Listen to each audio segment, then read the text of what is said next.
വളരെ അപ്രതീക്ഷിതമായിട്ടായിരുന്നു നടി കാവ്യ മാധവന്റെ അച്ഛന്റെ മാധവന്റെ മരണം സംഭവിക്കുന്നത്. ഇന്നലെ അർദ്ധരാത്രിയിൽ ചെന്നൈയിൽ വെച്ചായിരുന്നു മരണം.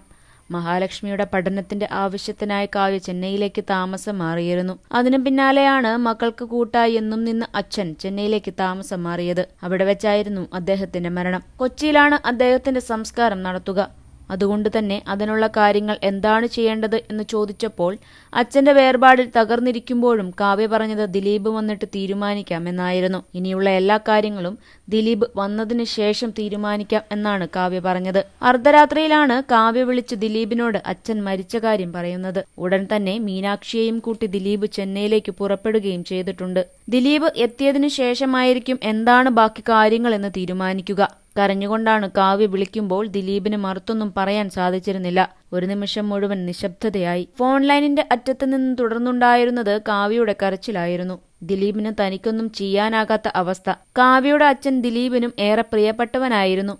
അതുകൊണ്ട് തന്നെ ആ വാർത്ത ദിലീപിനും വലിയൊരു നഷ്ടമായാണ് തോന്നിയത്. മറുത്തൊന്നും പറയാനാകാതെ വാക്കുകളുമിടറി ദിലീപിന് കാവ്യ എന്തൊക്കെയോ പറഞ്ഞ് സമാധാനിപ്പിച്ചുകൊണ്ട് ദിലീപ് ഫോൺ കട്ട് ചെയ്തു. തുടർന്ന് എത്രയും വേഗം കാവ്യയുടെ അടുത്തെത്തണമെന്നായിരുന്നു ചിന്ത. വാർത്ത കേട്ട ഉടൻ തന്നെ മീനാക്ഷിയെയും കൂട്ടി ദിലീപ് ചെന്നൈയിലേക്ക് തിരിച്ചു. ഫ്ലൈറ്റിലാണ് രണ്ടുപേരും എത്തുക.